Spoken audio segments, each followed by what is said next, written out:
Bang, Jadi kalau soal kronologi sendiri, maaf mengulang gitu kan, Diki sempat ngomong bahwa kenapa adanya ini semua karena dia bilang mengantongi produk berbahayanya Dr. Reza Dulagis berupa jarum suntik kan, yang tapi tidak boleh diperdagang bebaskan di e-commerce. Itu gimana bang? Apa klarifikasi dari dokter sendiri?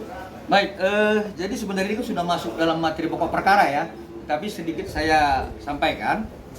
Sebenarnya kalau misalnya ada yang mengatakan bahwa klien kami ini melakukan penjualan terkait produk ilegal, pertama laporkan, itu ya, laporkan.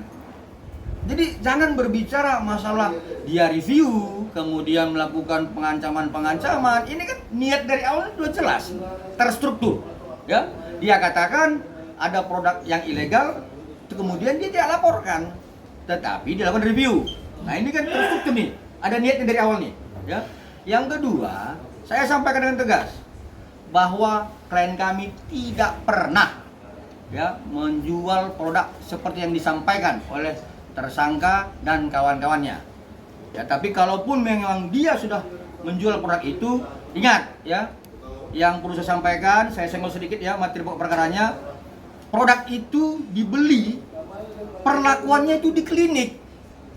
Ya, perlakuannya di klinik, bukan seperti yang disampaikan oleh si tersangka tersebut. Ya, ada lagi?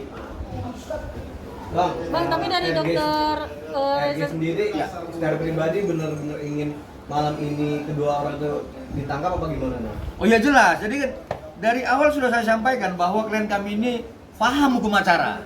Artinya terlepas dari keinginan dia, ya. Perlu saya sampaikan kepada rekan-rekan semua bahwa klien kami tidak mempunyai dendam terhadap tersangka. Tetapi karena dia paham tentang hukum acara, maka dia berharap hukum normatif, hukum acara itu terlaksana oleh penyidik. Saya pikir itu, ya. Lagi? Bang, tapi dari dokter Clary sendiri sudah mengetahui belum sih bang, ini kan bisa dibilang pemanggilan terakhirnya nih, keduanya Niki ya, tetapi dia tidak hadir bang gitu. Sempat kecewa juga nggak sih dokter Clary? Kalau dibilang kecewa, ya sudah pasti ya, sudah pasti kecewa. Kekecewaan ini bukan berdasarkan like dislike ya, tetapi kekecewaan seorang warga negara terhadap penyelenggara negara yang tidak melaksanakan hukum normatif. Ya, jadi klien kami ini kan saya harus sampaikan berulang kepada rekan media bahwa beliau ini paham hukum acara. Jadi kekecewaan dia terhadap penyelenggara negara yang tidak melaksanakan hukum acara. Ini kan pengangkangan terhadap konstitusi. Saya pikir itu ya, secara pribadi dia tidak dendam. Ada lagi? Jadi soal produk itu memang bukan dijual di e-commerce, tapi kalau mau melakukannya tindakannya harus di klinik seperti itu ya bang? Ya, kuncinya begini ya. Ini senggol-senggol sedikit ya. Pada intinya si pembeli membeli di e-commerce, kemudian diberikan voucher. Ya, cukup itu ya. Diberikan voucher, kemudian voucher dibawa ke klinik, lalu perlakuannya ada di klinik. Ya, jangan diperpanjang. Nanti saya masuk dalam materi pokok perkara nih. Nanti penyidik ini agak marah sama saya ini. Oke, yang lain? Bang, kalau dokter Reza Dulagis sendiri menuntut untuk NM ditahan dan sisanya lagi atau uang yang 4M itu dikembalikan bang, atau seperti apa? Oke, jadi kembali lagi kepada klien kami paham hukum acara ya. Jadi ini bukan soal uangnya atau yang lainnya, bukan. Tetapi ada unsur pemaksaan, kemudian adanya unsur yang terstruktur terhadap perbuatan melawan hukum dengan narasi overclaim dan pembohongan publik. Ini yang sebenarnya klien kami ingin ini tidak terjadi lagi ke depan. Ya, bukan soal yang disampaikan oleh ya masyarakat di media sosial, bukan seperti itu. Ya, saya pikir perlu saya pertegas kembali bahwa klien kami ini tetap berharap agar huru hara ini dapat segera berhenti dengan melaporkan para tersangka ini kepada pihak penyidik di Polda Metro Jaya.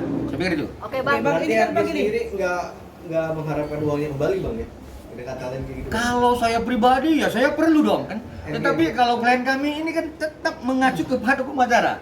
soal itu nanti biar nanti upaya-upaya hukum lainnya kami lakukan seperti gugatan perdata dan sebagainya. Seperti itu. Bang, Oke, kembali ini, Bang, utuh ini kan 4M masalahnya- atau lebih Bang, karena kan pasti banyak kerugian kan dari dampak yang dilakukan oleh NM sendiri. Ya, secara tidak pidananya, dugaan tidak pidananya itu jelas yang sebagaimana disampaikan oleh Humas Polda Metro Jaya itu sebesar 4M. Tetapi kerugian material dan imaterial yang lainnya itu pasti lebih. Nanti akan upayakan dalam gugatan perdata, ya. Bang, balik lagi Bang ke kronologinya sendiri kan ketika Bang Fahmi itu berstatement jika awalnya tektokannya hanya IM dan RG. Nah, tidak mengenal sosok RG, NM sendiri. Gimana nih Bang, memangkah dari awal memang tektokannya sama IM, baru kemudian ke NM atau seperti apa sih Bang? Ya, jadi memang rekan-rekan media ini kan suka kali masuk dalamnya. Tapi saya senggol-senggol ya. Sebenarnya peristiwanya itu ada 4 peristiwa hukum. 1 tertanggal 27 Oktober. Ya, ini peran utamanya adalah Dr. O. Oke. Kemudian peristiwa 13 November. Ya, terlibatnya tersangka dengan inisial IM. Ya. Kemudian peristiwa tanggal 14 terjadinya peristiwa transaksi dan pemberian. Oke. Kemudian peristiwa tanggal 27 November itu terkait Dr. S. Ya, jadi saya tidak masuk terlampau dalam. Inilah 4 peristiwa yang kemudian harus dikaitkan oleh penyidik untuk ya kembali saya beri tambahan ya. Sebenarnya saya juga sebagai penasihat hukum dari klien kami keberatan terhadap hanya ditetapkannya 2 tersangka seperti itu. Oke. Ya, jadi seharusnya dengan 4 peristiwa yang sudah disampaikan oleh klien kami dalam berita acara pemeriksaan dan klarifikasi dan berita acara pemeriksaan tambahan lanjutan setelah para tersangka dan terlapor yang lainnya diperiksa, klien kami diperiksa lagi.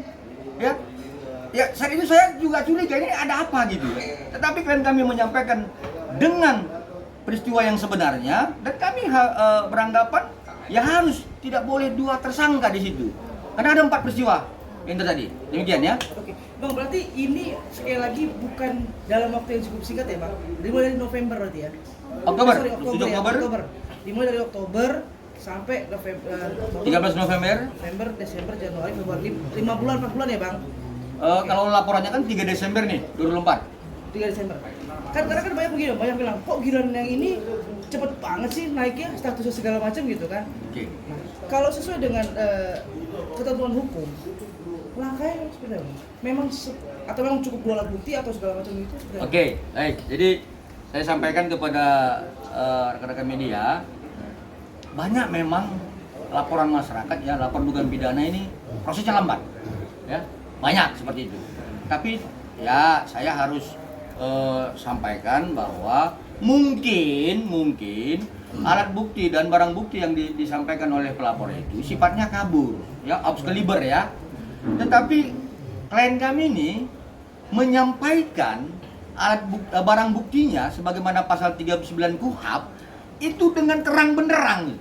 Ya, kemarin Humas Polda Metro Jaya kan sudah sampaikan ada 9 barang bukti.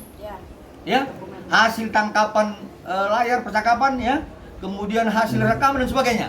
Nah, 9 barang bukti ini kalau dalam pasal 184 KUHP itu dimasukkan ya, di-compare ya. Ketika ini sudah terpenuhi minimal 2 alat bukti, maka penyidik dapat menetapkan tersangka. Seperti itu. Jadi, mulai tanggal 3 Desember kita buat laporan, kemudian tanggal 30 Desember itu kami menerima SPDP dan SP2HP bahwa sudah dilakukan gelar perkara dan dinaikkan status dalam tingkat sidik. Itu 30 Desember, berarti 27 hari ya. Artinya barang bukti yang terang benderang yang dikatakan Humas Polda Metro Jaya ada 9 barang bukti itu dalam waktu 27 hari divalidasi. Ya, divalidasi oleh penyidik. Sebenarnya kalau saya penyidik itu cukup 5 hari. Kenapa? Ini terang benderang. Ya, tetapi ya sudahlah. Ini penyidik saat itu kan ingin bahwa ini tidak ada upaya-upaya hukum prapit atau upaya hukum perawan yang lain dari ya tersangka yang akan ditetapkan dalam gelar perkara. Seperti itu dia. Nah, kemudian tanggal 30 Desember setelah kami menerima SPDP dan SP2HP, lalu 1 bulan kemudian dilakukan gelar perkara ya beberapa waktu yang lalu. Nah, ini kan sudah 1 bulan lebih. Nah kalau banyak ada yang menyampaikan ini terlampau cepat dan sebagainya, saya pikir itu yang tidak paham hukum acara itu. Ya, yang pasti adalah barang bukti yang kami sampaikan itu terang benderang, kemudian divalidasi dalam proses lidik menjadi alat bukti yang sangat terang benderang. Demikian. Bang, terakhir